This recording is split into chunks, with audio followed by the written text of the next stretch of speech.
ಅಕಾಲಿಕ ಬಿರುಗಾಳಿ ಮಳೆಗೆ ಬೀದರ್ ಜನರು ತತ್ತರಿಸಿದ್ದು ಜನಜೀವನ ಅಸ್ತವ್ಯಸ್ತವಾಗಿದೆ.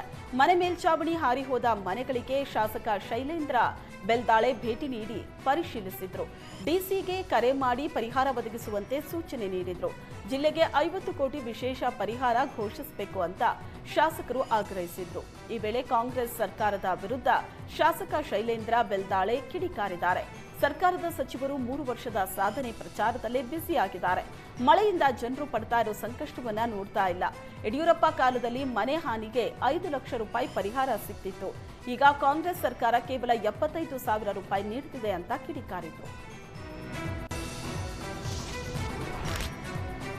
ಚಾಮರಾಜನಗರ ಜಿಲ್ಲೆ ಗುಂಡ್ಲುಪೇಟೆ ತಾಲೂಕಿನ ಮಂಚಳ್ಳಿ ಸುತ್ತಮುತ್ತ ಕಾಡಾನೆಗಳ ಹಾವಳಿ ಮುಂದುವರೆದಿದೆ. ಸೋಲಾರ್ ತಂತಿಗಳನ್ನ ಕಿತ್ತು ಜಮೀನಿಗೆ ಕಾಡಾನೆ ಎಂಟ್ರಿ ಕೊಟ್ಟು ದಾಂಧಲೆ ಮಾಡಿದೆ. ಬಸವರಾಜ್ ಎಂಬ ರೈತನ ಜಮೀನಿಗೆ ನುಗ್ಗಿರೋ ಕಾಡಾನೆಗಳು ಟೊಮೆಟೊ, ತೆಂಗಿನ ಗಿಡಗಳನ್ನ ನಾಶ ಮಾಡಿದೆ.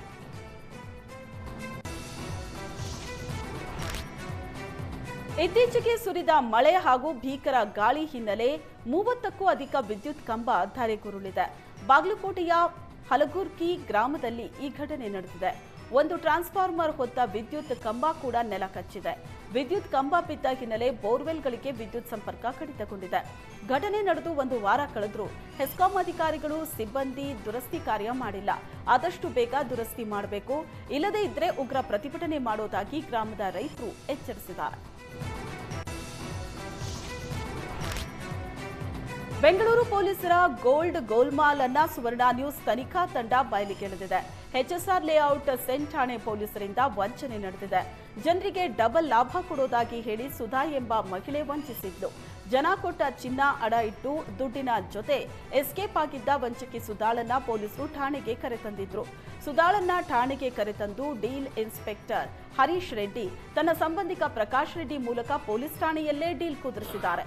ಚಿನ್ನದಂಗಡಿ ಮಾಲೀಕರನ್ನ ಠಾಣೆಗೆ ಕರೆಸಿ ಪೊಲೀಸರೇ ಚಿನ್ನ ಬಿಡಿಸಿದ್ದಾರೆ. ಬಳಿಕ ದುಡ್ಡೇ ಕೊಡದೆ ಸುಧಾ ಅಡವಿಟ್ಟಿದ್ದ ಚಿನ್ನ ರಿಲೀಸ್ ಮಾಡಿಸಿದ್ದ ಪೊಲೀಸರು ಮೋಸ ಹೋದವರಿಗೆ ಚಿನ್ನ ಕೊಡದೆ ಕಳ್ಳಾಟ ನಡೆಸಿದ್ದಾರೆ. ಮೋಸ ಹೋದವರ 900 ಗ್ರಾಂ ಚಿನ್ನ ಎಚ್ಎಸ್ಆರ್ ಸೆಂಟ್ ಠಾಣೆ ಪೊಲೀಸರೇ ಬಳಸಿಕೊಂಡ್ರ ಅನ್ನೋ ಆರೋಪ ಕೇಳಿಬಂದಿದೆ.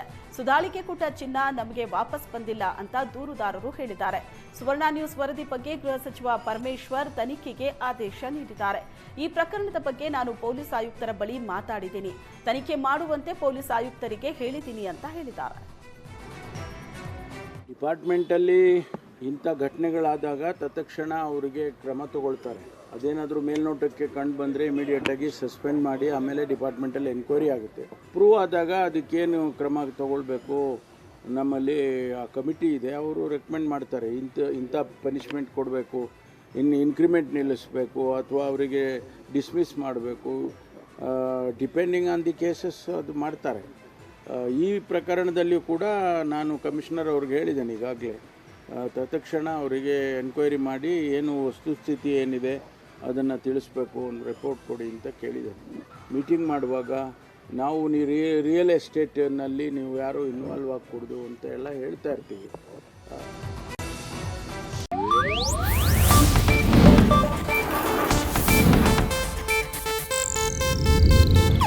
ಇದು ಏಷ್ಯಾನೆಟ್ ನ್ಯೂಸ್ ನೆಟ್ವರ್ಕ್ ಪ್ರಸ್ತುತಿ.